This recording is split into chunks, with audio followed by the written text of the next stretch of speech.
Nakakalungkot dahil ang ating Kongreso ay hindi na honorable. Nagiging kangaroo court na eh. At hindi lamang ang Kamara, kundi pati Senado. At ang mga namumuno, itong mga komunista sa Kongreso.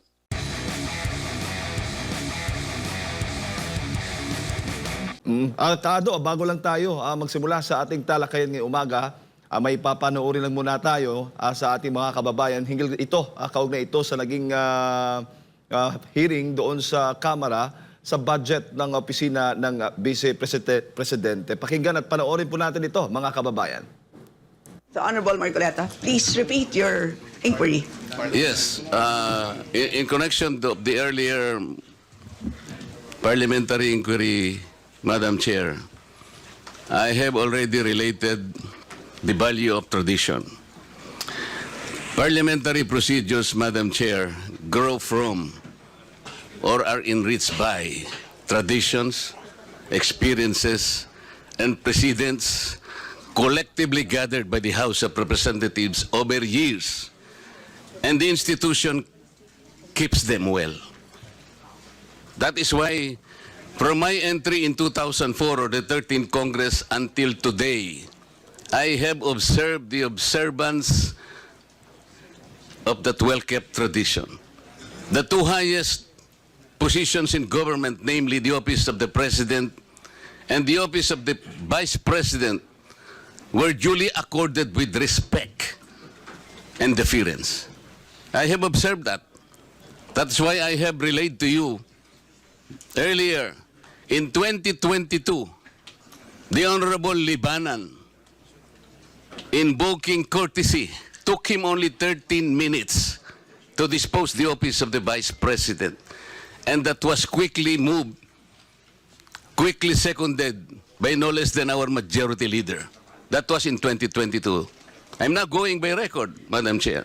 2023, I said, no less than the presidential son, our own senior deputy majority leader, stood up and said that in line with the time-honored tradition of according courtesy to the office of the Vice President, I move to terminate the budget briefing of the OBP. And I can recall the Honorable Castro strongly objected. No, Manuel. No, that's in 2023. This is by the record. And she objected, but her objections were rejected by the committee because the committee already terminated the proceedings. And she kept on requesting, Madam Chair, that she makes at least her manifestation. And she was unable to do that because the proceedings were terminated. So that what I am saying, from 2004, when I entered these halls, these hallowed halls, hanggang pundo sa sinasabi kong 2023, we have kept the tradition. Ngayon po, kung ano-ano ng mga tanong ang ginawa, in 2023, 22 minutes. 2022, 13 minutes. Ito po, pinagawa yan na po yung budget earlier at ngayon we're about to quarrel again on the budget. Ang tanong ko nga po ngayon, dahil nga po sa nangyayari ngayon sa budget ng Office of the Vice President, and despite her manifestation that she will no longer defend her budget because she forgoed, sabi niya, I will forgo my opportunity to defend the budget of the OBP for 2025 by way of question and answer, and I will leave to the House of Representatives to decide such proposal as presented. We cannot even accept such kind of answer, Madam Chair. What do we need her to articulate for? So ang pinag-uusapan po natin, wala na po ba yung respeto sa tradisyon na yun? Kagaya po ng binabanggit ko, every time mag-i-interpellate po dito, Madam Chair, because of that tradition, it's always the member of the minority who will start the interpellation because we have kept that tradition. Ang dami po. Ang dami ko pang sasabihin sa inyo, haba lang tayo. So the question is, when we did that to the Vice President earlier, now we're doing it now, are we now setting aside this tradition? That's number one question. Number two, is this committee authorized to set aside the tradition? Your Honor's short answer is no to both questions. Okay. If that is the answer, Madam Chair, and we are all bound to respect one tradition so sacred in our hearts, because we are called honorables in this house. We cannot be honorables if we cannot honor our own tradition. We are defined by what we believe as a tradition in this house. So if we are now all amenable that we have kept that tradition, no longer questions are being asked, then I will respectfully move, Madam Chair, to terminate the budget of the OBP for 2025. I object, Madam Thank Chair. you.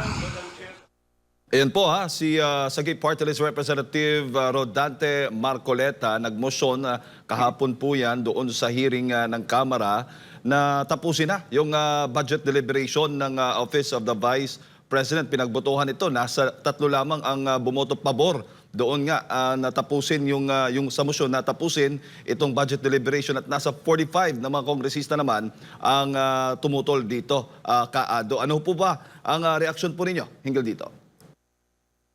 Nakakalungkot dahil ang ating kongreso ay hindi na honorable. Nagiging kangaroo court na eh. At hindi lamang ang Kamara, kundi pati Senado.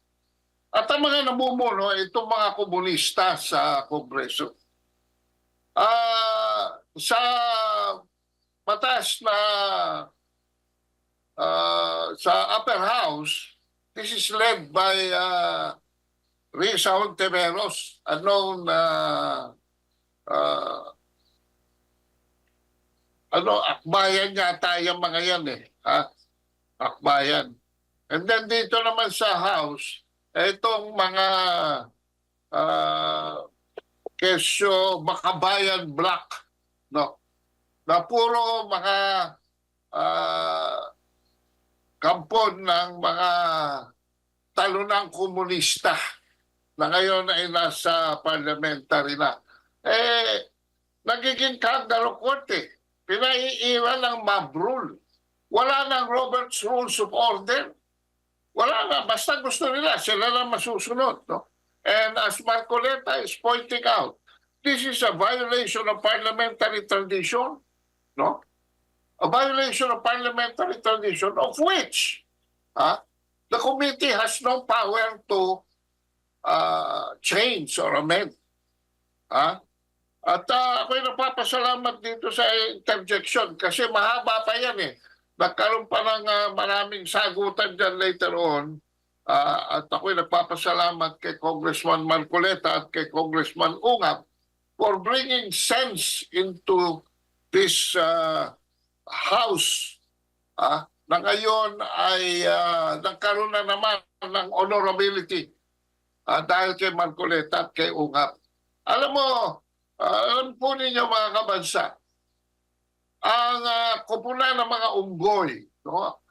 Tinatawag na Congress of Baboons. No?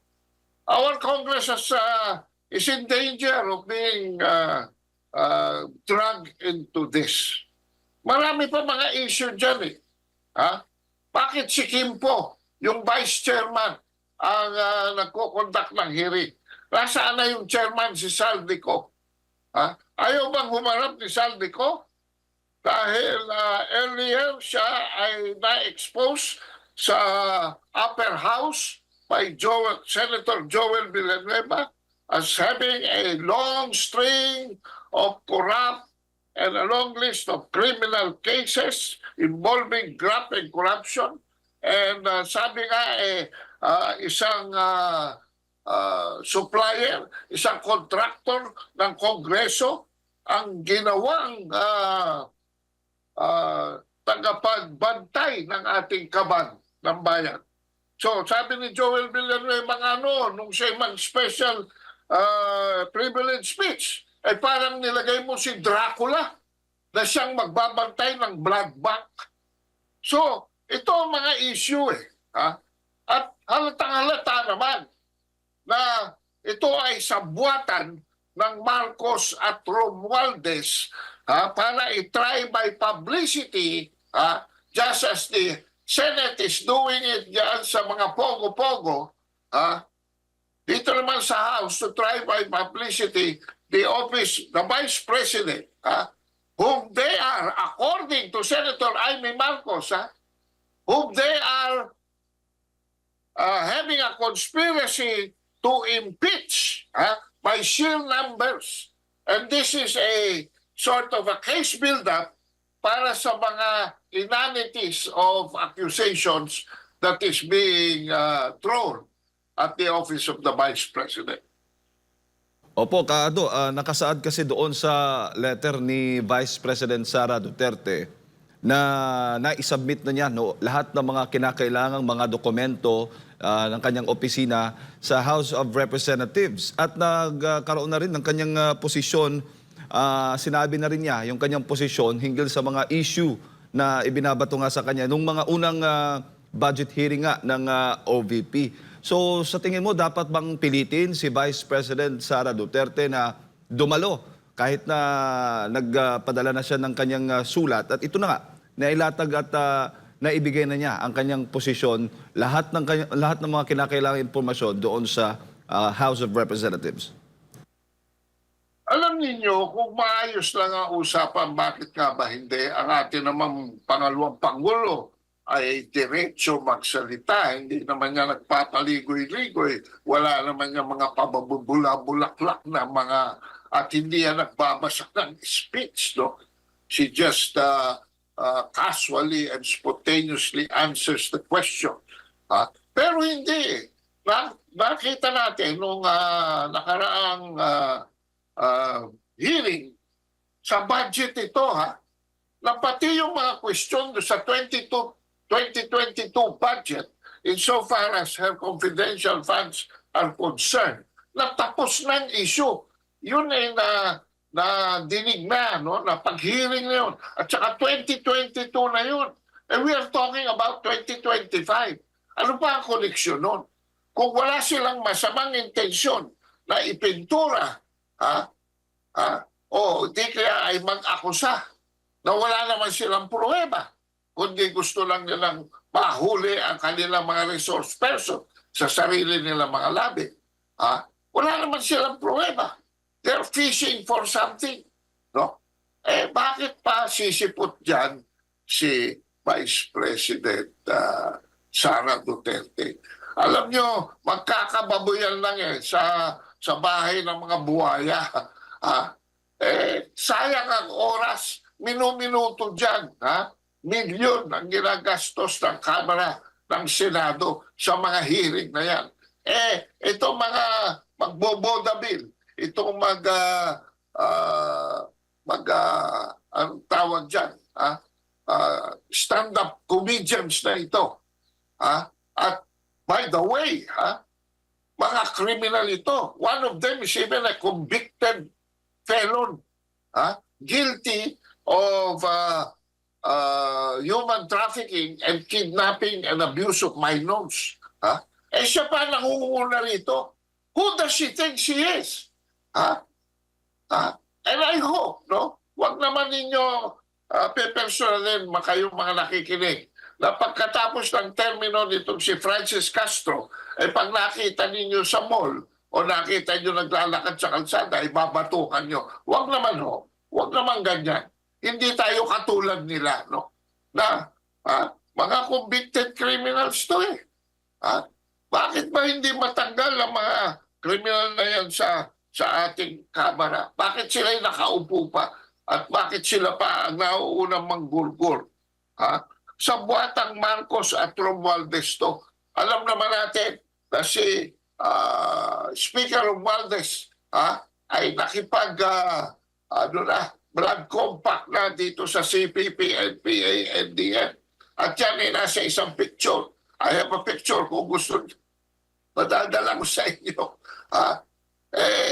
Bakit naman ganito? Bakit naman itong si Brosas, itong si Castro, mga familiar names, no? At saka itong bobong-bobong may gatas pa sa labi na si, ano pangalan niyan, Manuel. Ha? Eh, akalain mo bang hindi alam niyan si Manuel na may puno pala ng banahaw?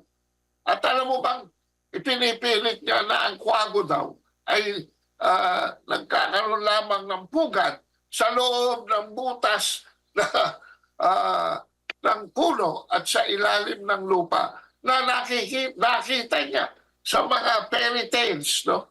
Ng mga Amerikano, ha? Sa mga children's reading books ng mga Amerikano. Eh may isang taga Davao, ang apelyido ay Kiambao, no? Eh nagpadala sa Facebook ng picture ng dalawang kwago, ha? Na ang nest, ang pugad, ay nakapatong sa sanga ng puno. So, bakit hindi? Ibig sabihin, congressman hindi marunong mag-Google? Ha? Isang congressman hindi marunong mag-surfing sa internet? Paano nalagay ang bobo na yan dyan? Ha?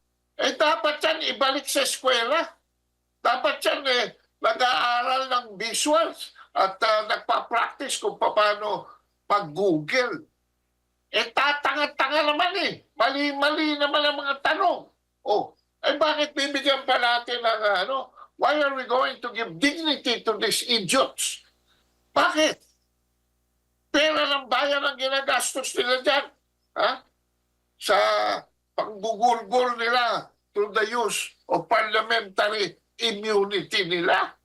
Nagtatago sila sa kanilang parliamentary immunity. O, meron pa nung last hearing, yung kongresista ng Maynila, yung ang pangalan ni Atras Abante, ha?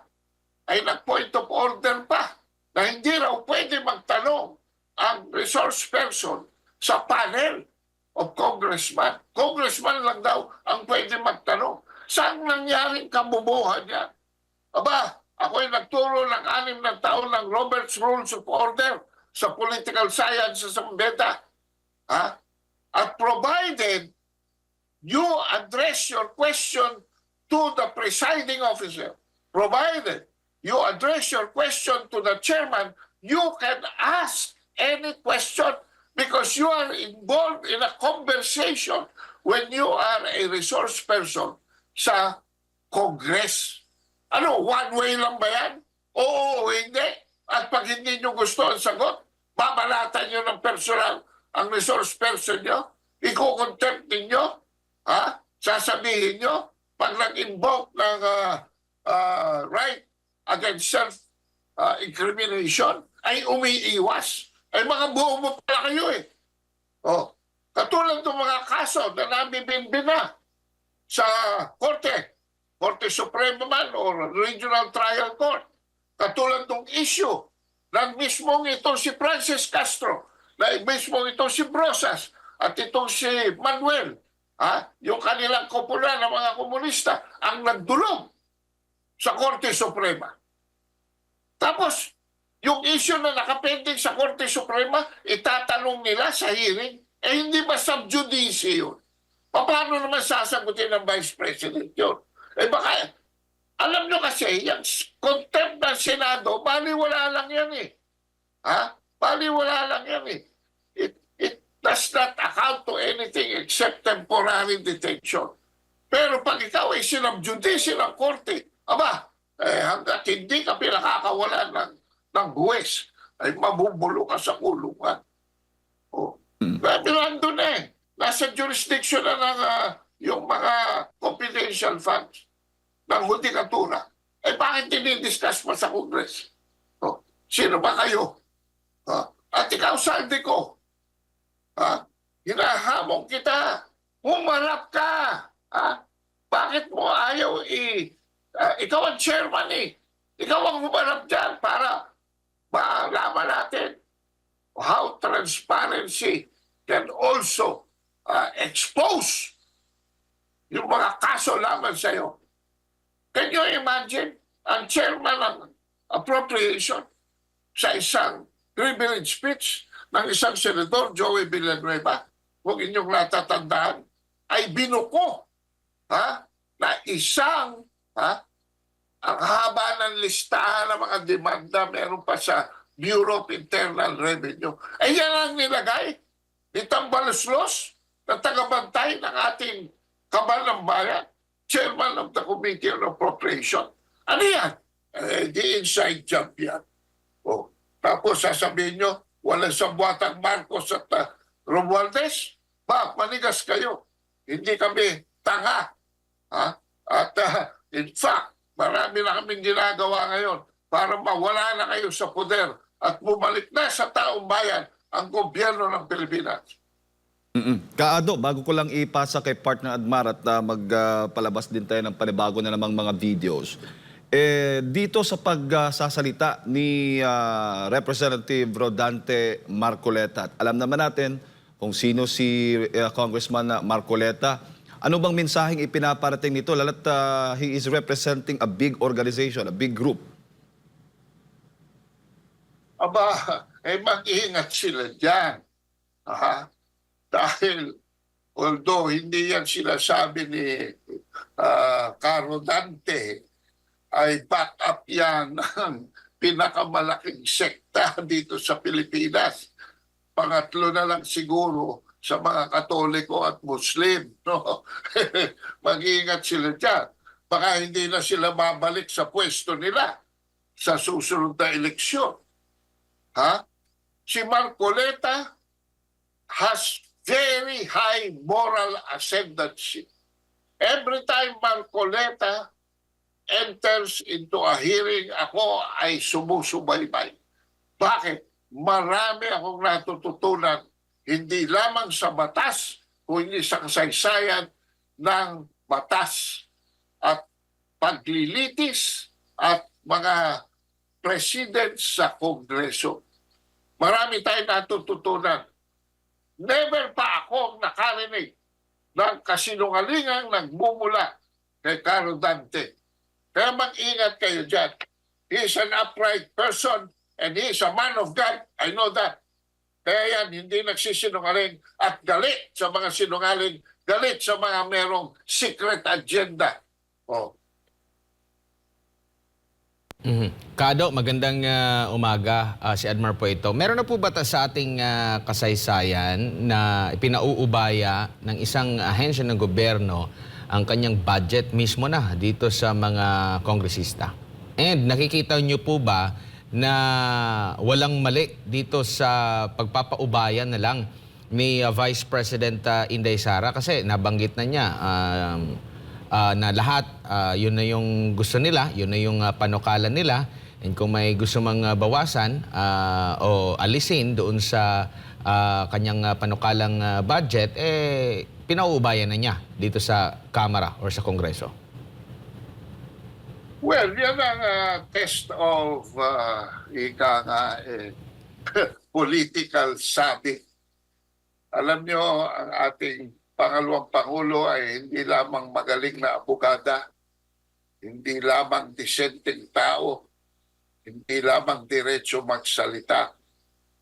But since siya ay lumaki sa isang political environment, she is street smart and has a lot of political savvy. Kaya nga, kung maaari lang, siya na sana mamuno sa bansang ito. Dahil ako sigurado, 101% na hindi bangag ito si Inday Sara. At siya ay respektableng tao. Okay, walang bahit. Okay, now, kung ikaw ay nasa isang iskinita at alam mo na pagliko mo ay may nag-aabang sa iyong mga masasamang tao, hindi ba ikaw ay iikot at maghahanap ng ibang paraan para lamang maresolba ang iyong pag-uwi o ang iyong gustong gawin? They have set a trap for the Vice President to possibly incriminate herself in some of the questions. No? Kaya, imbis na sagutin yung tanong, na mali naman in the first place and out of order. Ha? Iniiwasan na lang niya ang gulo. Pangalawa, hindi si Vice President ang nag-invoke ng parliamentary courtesy. It was another member of the House, okay, to correct this mob rule, this lynching that they want to do sa kanya. Biglang natakot itong mga buhaya. Biglang ang onus ng consequences ay nalipat mula sa balikat ng ating pangalawang Pangulo at pumunta sa balikat nila. Ano ibig ko sabihin? They were placed in a dilemma. Bakit? Kung babawasan nila ang budget ng Office of the Vice President will have the reason to tell her constituencies na pasensya na kayo, wala akong may tutulong sa inyo dahil itong mga buhaya sa Kongreso ay nilamon ang budget ko. Okay. Pangalawa, kung isisiro budget nila si Inday Sara, magigising na naman yung tinatawag ni Amy Marcos na 32 million people na maaaring sila ay physically itanggalin na dyan sa Kongreso. You know what I mean? No? So all of a sudden, the tables were turned. Bakit? Because you will not, itong message na pinadadala niya sa akin, because you will not allow me to independently defend my budget anyway. And number two, if I defend my budget, you will not accept whatever statements anyway that I would say. So what? Para saan pa? Di ilagay na lang ninyo sa kamay ninyo. At kayo na magdesisyon kung anong gusto nyo ipasa at ayaw nyo ipasa. After all, you are Congress. After all, you are the purse. And after all, isn't this a showing that the Vice President is respecting the legislature? Bahala kayo. Total, pagbobotohan nyo naman yan at the end of the day. Whatever I say, ni ha, ni ho, will not matter. You are in prison in your own preconceived ideas. You are in prison in your own biases. You are in prison in your own bigotry. Bakit ba tayo maghihiri? Mag-aaway lang tayo dyan. So wag na tayo mag-aaway. Bahala na kayo. Pinauubaya ako sa inyo. Opo. Kado. Tama po siya dyan. Tama si Vice President dyan. Sa tingin niyo po, naging patas po ba ang pagtrato ng Kamara sa paghimay sa mga budget sa lahat ng opisina ng gobyerno? Lalo na, halimbawa, itong sa Office of the President, kasi nababanggit, hindi nga siya present dito, si BP Sara. Gusto ko rin sana na suportahan at mag-iya sana ako na ipagpaliban na more ang pagtalakay, paghimay. Pero ang Office of the President, wala din naman doon ang presidente at di hamak na mas malaki yung pondo doon na dapat na busisiin din ng Kamara. Unang-una, yung issue na pilitin ang binabato kay Vice President ay hindi naman kargamento ng ating Vice President. The confidential funds na hinahabol nitong mga buhaya na ito ay confidential fund ng Presidente. So bakit yung Vice Presidente ang pinag-a-account nila? Ang pag-account nila dyan ay yung Presidente dahil yung Presidente ang nagbigay sa Vice Presidente ng confidential funds niya. So sapul at sapul, yung issue, mali. No? Mali. Pangalawa, sabi na nga ni Congressman Marcoleta, the privilege given, or rather, the parliamentary respect and deference given to the President is also given to the Vice President. Abay, kakapulit lang yung budget ng Vice President eh. Kumpara doon sa budget ng Pangulo. Bukod doon, meron pang mga unprogrammed funds si Marcos at si Romualdez. Oh. Eh bakit ito? Bakit itong singkunduling? Itong pinipilit nilang pistahan. Eh bakit hindi nila pistahan yung trilyon na nawawala sa Office of the President sa bahala sa flood control projects lang, di ba? 1.4 billion a day. O si Jaime Marcos nagsabi niyan, ha? O, which in 2 years reached and even exceeded 1 trillion pesos. Bakit hindi yun nahabulin nila? Hinahabol nila itong 10 million para sa children's books ni Sara Duterte na hindi naman sa bulsa niya pupunta. At yung mga libro ay pupunta doon sa mga bata. Bakit hindi nila habulin yung travel ng presidente? Billion-billion din yun. Wala namang nangyayaring investments. Oh, ang dami pa. Ang dami sa listahan natin na pwede natin gawin. So talagang personalan lang itong ginagawa nila kay Vice President Sara Duterte. At bilang absolute sovereign, tayong mga mamamayan at kayong mga nakikinig sa programang ito, huwag kayong papayag na babuy-babuyin tayo ng mga buhayang ito. Puntahan nyo sila, kapitbahay nyo yung mga yan. O, puntahan nyo sa kanilang mga sariling bahay. Ganyan sa Amerika eh. Alam mo, sa Amerika, if there is one thing about democracy that I learned sa grassroots sa Amerika, yung mga kapitbahay mismo na kongresista, kinakatok sila. Hello, pwede ho ba magtanong? At mismo, over the gate, kini-question ng constituency yung aksyon ng taga-kamara, ng diputado na inilagay nila sa state legislature o di kaya sa Congress of the United States.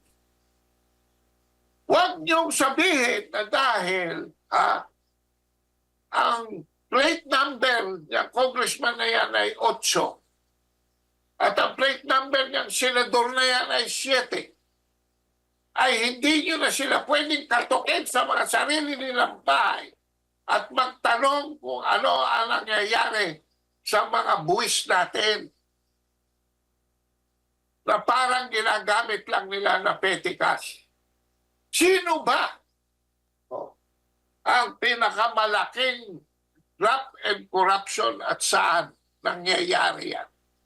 O hindi ba sabi nga ni Tatay Digong, sa Congress at sa Senado ng Pilipinas? Bakit? Dahil naghahari ho dyan ang kadiliman because ang kanilang auditing is unconstitutional. Bakit? Basahin niyo yung provision ng Commission on Audit sa ating saligang batas. May portion doon na sinasabi, in whatever guise,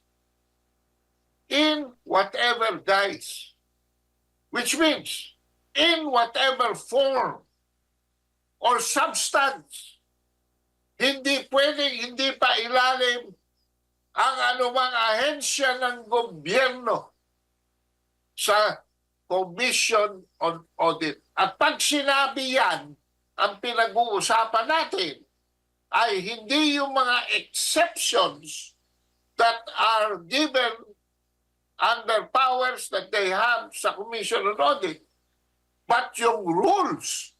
And ginawa nila dyan eh.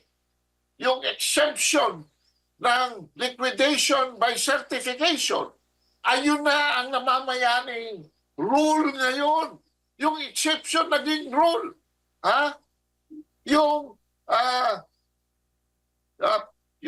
tawag doon, yung exception naging House rules. And the House rules are now treated as higher than our Constitution. So kung kayo'y titingin, mga kabansa, pagturo ninyo kay Sara Duterte, tandaan ninyo, isang daliri lamang ang nakaturo kay Sara Duterte. 3 nakaturo sa sarili ninyo. Itong 3. At ang isa ay nakaturo sa itaas. Alam ng Panginoon ang pagnanakaw ninyo. Estado ng Panginoon ang korupsyon ninyo. Estado ng Panginoon kung nasaan ninyo nilalagay yung pera. Sa panayam sa ating Vice President, napakinggan ko yung second portion. Ay 17 billion? Yung budget na less than 10 million, kinargahan. Nitong si Saldico at ng bicameral committee at pinirmahan ni Tambaloslos. Ay naging almost lumampas na ho ng 20 milyones. At tapos ang paggastos, wala naman sa poder ng Secretary of Education dahil pinupuslit nila. 17 billion hindi dumaan. At yan pala ang isang sani kung bakit nag-resign si Inday Sara from the Department of Education. Sinasalamangka ni Saldico at ni Martin Romualdez ang mas nakararami, ang ating pinaghihirapan, ang buwis na ating binabayaran, ang ating utang na sampana sa ating mga salinlahi, ay dinidispose lamang ng 2 tao, sabi niya. So, saan ka ngayon lulugan? Di magre-resign ka nga. Bakit? Ikaw pa mananagot dyan? Hindi naman dumaan sa iyo yan.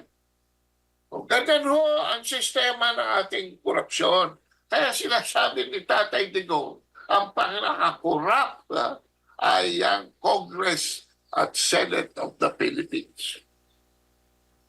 Kaado, maraming salamat po sa inyo pong impormasyon at sa inyong panahon ngayong umaga dito sa ating programa. Sa uulitin po, mabuhay po kayo. Ingat po. Maraming salamat sa inyong commitment sa katotohanan.